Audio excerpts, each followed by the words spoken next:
নমস্কার, আমি অমৃতা মুখার্জি। আমার চ্যানেলে আপনাদের সকলকে স্বাগত। আজকে আবার একটি নতুন গল্প নিয়ে আপনাদের সামনে হাজির হয়েছি। আজকে আপনাদের শোনাবো সৈয়দ মুস্তাফা সিরাজের লেখা প্রান্তিক গল্পটি। আমার গল্প শুনে যদি আপনাদের ভালো লাগে তাহলে আমার চ্যানেলটি সাবস্ক্রাইব এবং ভিডিওগুলো লাইক করার অনুরোধ রইল।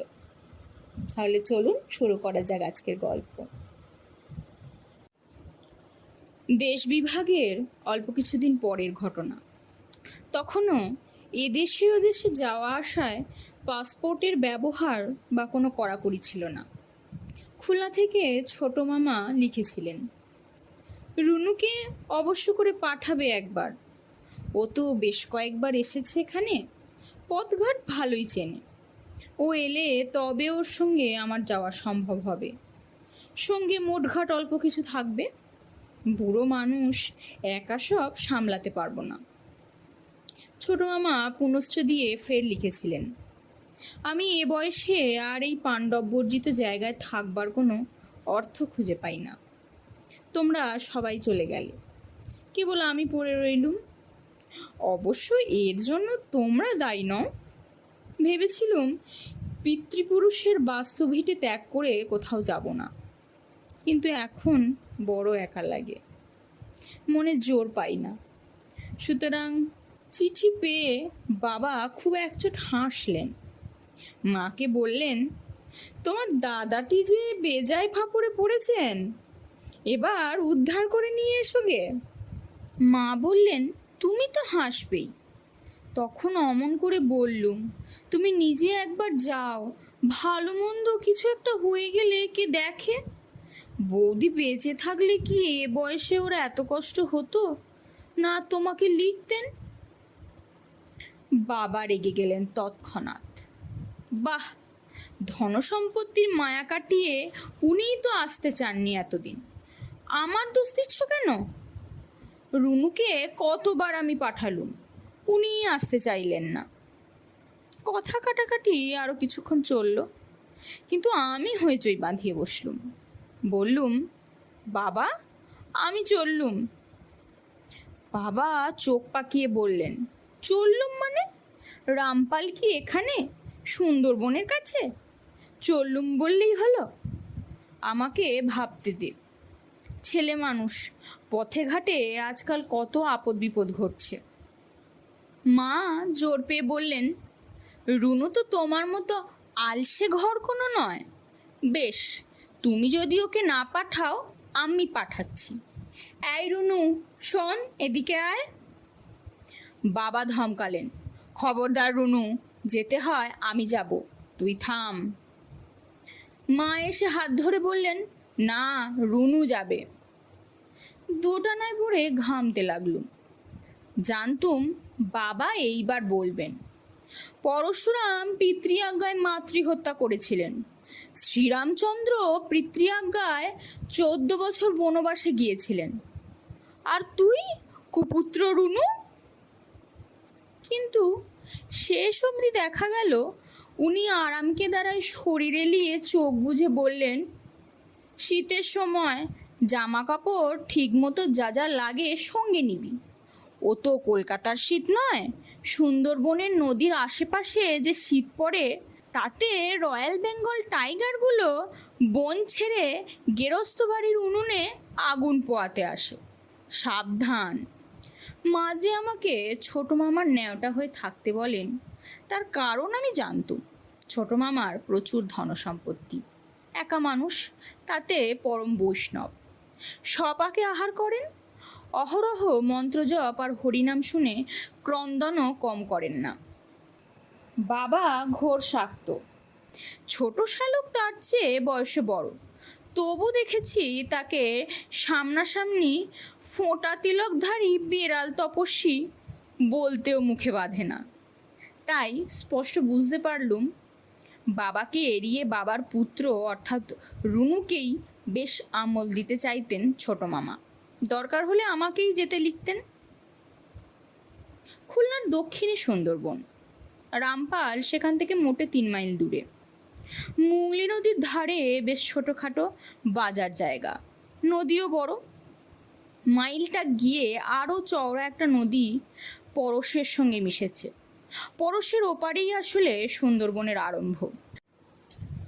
আর বিশেষ করে শীতের সময় দিগন্তজোড়া অথই জলের ওপর নৌকোয় বসে কি যে অদ্ভুত নেশা ধরে যায় চোখে, তা যে না দেখেছে সে বুঝবে না। যেদিকেই তাকাই শুধু শান্ত জল, তাকে ছুঁয়ে ছুঁয়ে নীলাভ কুয়াশা উঠছে। দূরে, অনেক দূরে কোথাও কালো রেখার মতো গাছপালার আভাস। কাছে গেলে মনে হয় কুয়াশার টুপি চাদর পরে একদল বুড়ো মানুষ রোদ পোয়াচ্ছে। অজস্র নৌকা যাওয়া আসা করছে ওই পথে।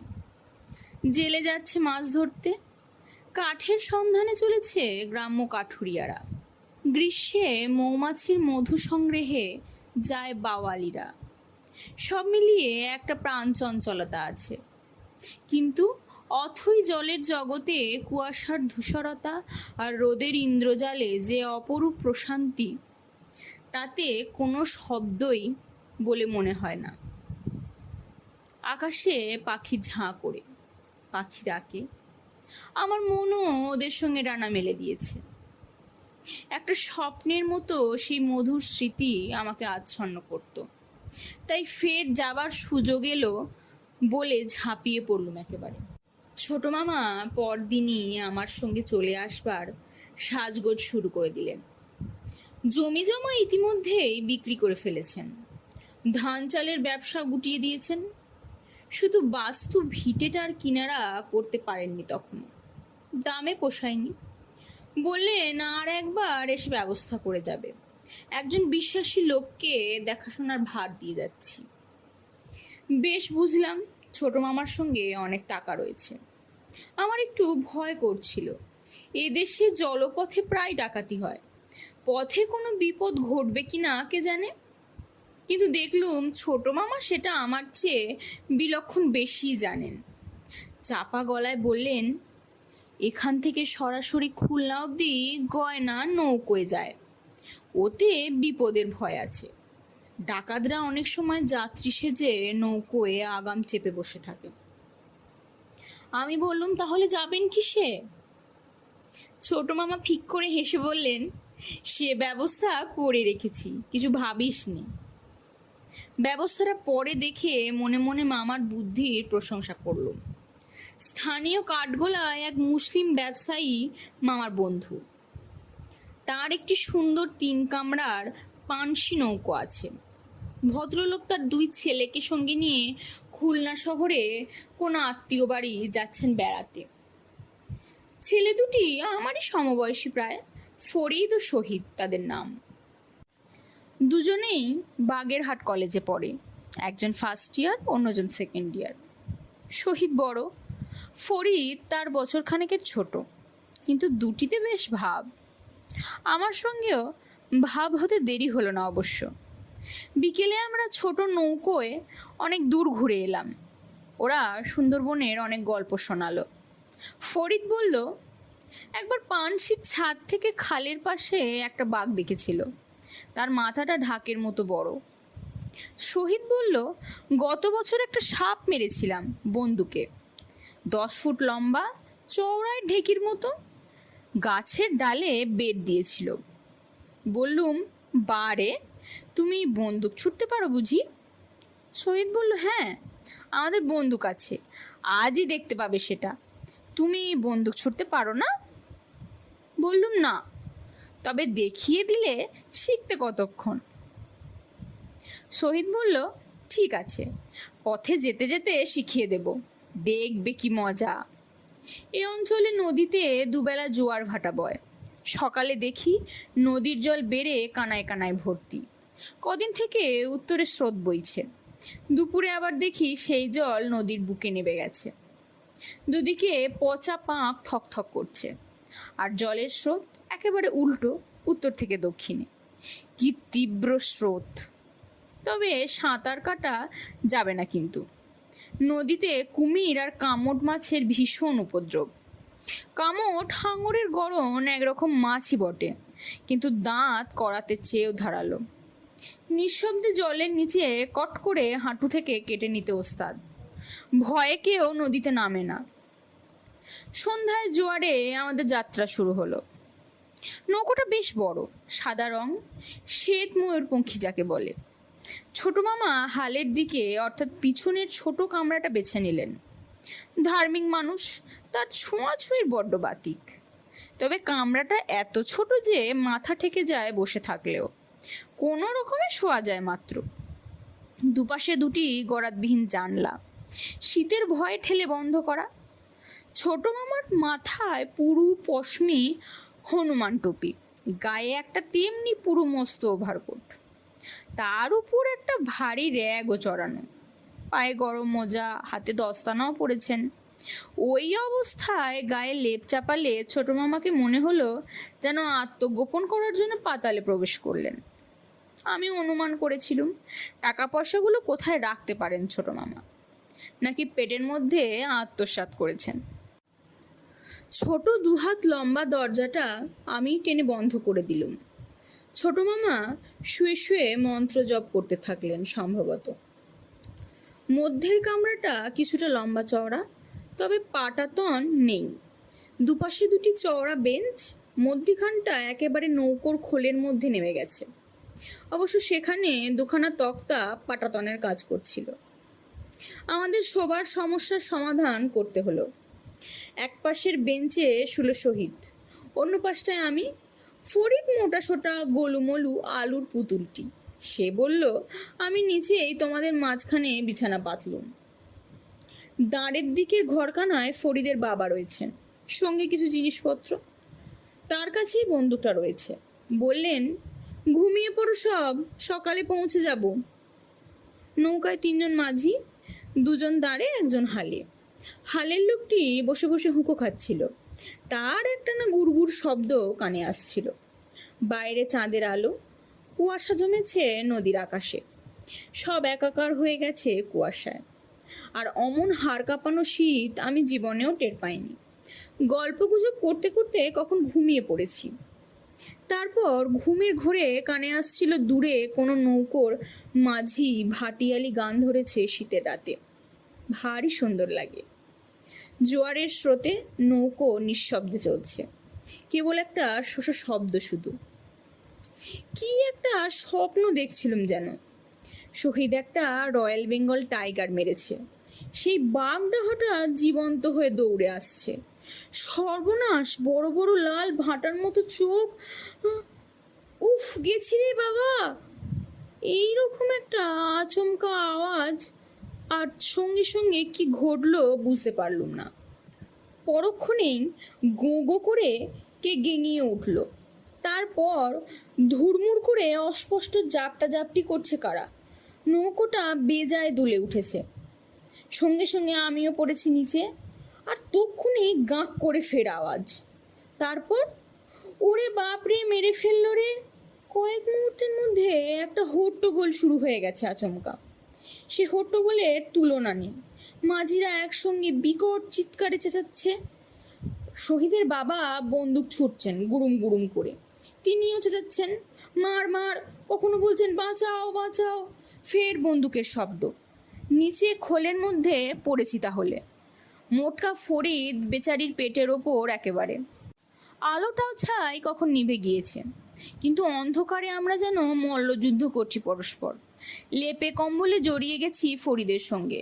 ফরিদ গোঁ গোঁ করে চেঁচাচ্ছে, আর আরও জোরে জাপটে ধরছে আমাকে। তখন আমিও চেঁচাচ্ছি। শহীদের গলাও শুনতে পাচ্ছি মধ্যে মধ্যে, ওরে বাবারে, মেরে ফেললো রে। মাত্র কয়েক মিনিট সময় লাগলো এইটুকু ঘটতে। বিভৎস চেঁচামেচি, আর্তনাদ, হই হল্লা। তারপর দড়াম করে দরজাটা খুলে টর্চ জ্বাললো কে। অমনি আমরা চুপ। সে আলোয় দেখলুম আমরা তিনটেতে পরস্পরকে জাপটে ধরে বসে রয়েছি। ফ্যাল ফ্যাল করে তাকাচ্ছি। টর্চের আলো ফেলছিলেন শহীদের বাবা। বললেন, ব্যাপার কি? শহীদও বিড়বিড় করে বললে, কি কি জানি। আলো জ্বালা হলো। মাঝিরাও থেমেছে ওদিকে। তারাও এতক্ষণে পরস্পর প্রশ্ন করছে, ব্যাপার কি? ব্যাপার তারপরই বোঝা গেল। না, ডাকাত তো পড়েনি, আসলে ঘুমের ঘোরে একটা মজার হুলুস্থুল কাণ্ড ঘটে গেছে।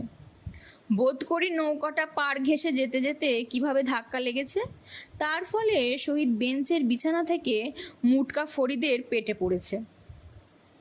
তাদের জাপটা জাপটিতে নৌকা ফের টাল খেয়েছে।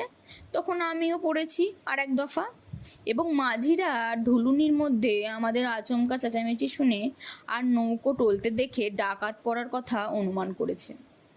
তারপর উঠেছেন শহীদের বাবা, তিনিও ওই রকমই ঠাউরেছেন, অনেকগুলো কার্তুজ খরচ করেছেন। তখন হাসির ধুম পড়ে গেল। আমরা জানলা খুলে দিলাম। শীতের জ্যোৎস্নায় নদী শান্ত, কুয়াশায় কিছু দেখা যায় না, নির্জন নিস্তব্ধ চারদিক। হাসতে হাসতে একসময় ক্লান্ত হয়ে আমরা বললুম, কিন্তু এত কাণ্ড হয়ে গেল, ছোট মামা কি করছিলেন? তার কোনো সাড়া নেই কেন? ছোট দরজাটা খুলে ডাকলুম, ছোট মামা, ও ছোট মামা। আরে আরে এ কি? লেপটা এক পাশে পড়ে আছে, বিছানা শূন্য, একদিকে জানলাটা হাট করে খোলা। ছোট মামা গেলেন কোথায়? সর্বনাশ! আমাদের সবার মুখ নিমেষে শুকিয়ে গেল, উৎকণ্ঠায় বুক কেঁপে উঠল। অতি কষ্টে ফের ডাকবার চেষ্টা করলুম, ছোট মামা।